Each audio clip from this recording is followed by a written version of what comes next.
खरसुंडी चैत्र यात्रेच्या नियोजनासाठी प्रशासकीय बैठक संपन्न.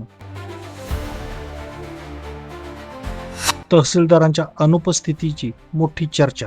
पश्चिम महाराष्ट्रातील प्रसिद्ध श्री सिद्धनाथ देवस्थान खरसुंडी येथील चैत्र यात्रेचे नियोजन आणि कायदा सुव्यवस्था राखण्यासाठी एक महत्त्वाची प्रशासकीय बैठक पार पडली. विटा उपविभागाचे प्रांताधिकारी विक्रमसिंह बांदल यांच्या अध्यक्षतेखाली ही बैठक श्री सिद्धनाथ देवस्थानच्या सभागृहात संपन्न झाली. यात्रेच्या नियोजनाच्या दृष्टीने ही बैठक अत्यंत महत्त्वाची असताना तालुक्याच्या तहसीलदार शीतल बंडगर या बैठकीला अनुपस्थित राहिल्याने उपस्थित मानकरी आणि ग्रामस्थांमध्ये उलटसुलट चर्चा रंगली होती. मात्र त्यांनी आपले प्रतिनिधी बैठकीला पाठवले होते. 31 मार्चच्या आर्थिक वर्षाच्या अखेरच्या कामांची व्यस्तता असल्याने तहसीलदार उपस्थित राहू शकल्या नसल्याचे त्यांच्या प्रतिनिधींकडून स्पष्ट करण्यात आले. येत्या 10 एप्रिल 2026 पासून सुरू होणाऱ्या या यात्रेसाठी लाखो भाविकांची उपस्थिती लक्षात घेऊन प्रशासनाने विविध विभागांना कडक सूचना दिल्या आहेत. बैठकीला प्रशासकीय अधिकाऱ्यांसह लोकप्रतिनिधींनीही मोठ्या संख्येने हजेरी लावली होती.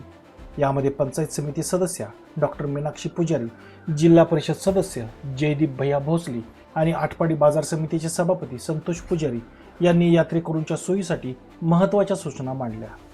यावेळी खरसुंडी गावचे सरपंच, देवस्थान ट्रस्टचे चेअरमन, आटपाडी गावचे पाटील चव्हाण मानकरी, भिंगेवाडीचे बाड मानकरी यांच्यासह ग्रामस्थ उपस्थित होते. बैठकीला महत्त्वाचे निर्णय घेऊन सूचना देण्यात आल्या. पोलीस निरीक्षक विनय बहिर यांना यात्रेदरम्यान चोख पोलीस बंदोबस्त आणि मुख्य परिसरात सीसीटीव्ही निगराणी वाढवण्याचे आदेश देण्यात आले. रस्ते व सार्वजनिक बांधकाम म्हणजेच PWDला यात्रेपूर्वी रस्त्यांची दुरुस्ती करणे, रस्त्याला अडथळा ठरणारी झाडे काढणे आणि नवीन होत असलेल्या रस्त्यांच्या साईडपट्ट्या व्यवस्थित भरून घेण्याच्या सूचना प्रांताधिकाऱ्यांनी दिल्या. प्रांताधिकाऱ्यांनी मानकऱ्यांशी संवाद साधून देवाचे सर्व मान परंपरेनुसार आणि वेळेत पूर्ण करण्यासाठी मानकऱ्यांकडून त्यांच्या मानाची सविस्तर माहिती देण्याचे आवाहन केले. भाविकांसाठी 24 तास आरोग्य सेवा व रुग्णवाहिका सज्ज ठेवण्यासोबतच जनावरांच्या बाजारासाठी पशुवैद्यकीय अधिकाऱ्यांनी साथीच्या रोगाबाबत सतर्क राहून आवश्यक उपाययोजना कराव्यात असे निर्देश दिले. महावितरण आणि पाणी पुरवठा विभागाने यात्रेच्या काळात अखंडित सेवा द्यावी, तसेच ST महामंडळाने जादा बसेस सोडून वाहतूक कोंडी टाळण्यासाठी पार्किंगचे नियोजन करावे अशा सूचना देण्यात आल्या. विटा नगर परिषदेच्या अग्निशमन दलाला आपत्कालीन स्थितीसाठी यात्रेच्या काळात तैनात राहण्याचे आदेश देण्यात आले.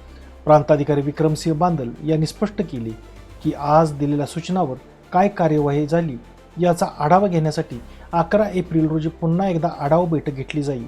या बैठकीला आटपाडी पोलीस ठाण्याचे पोलीस निरीक्षक विनय बहिर, गट विकास अधिकारी, पशुवैद्यकीय अधिकारी आणि विविध विभागांचे प्रमुख उपस्थित होते. Bureau report, Marathi times.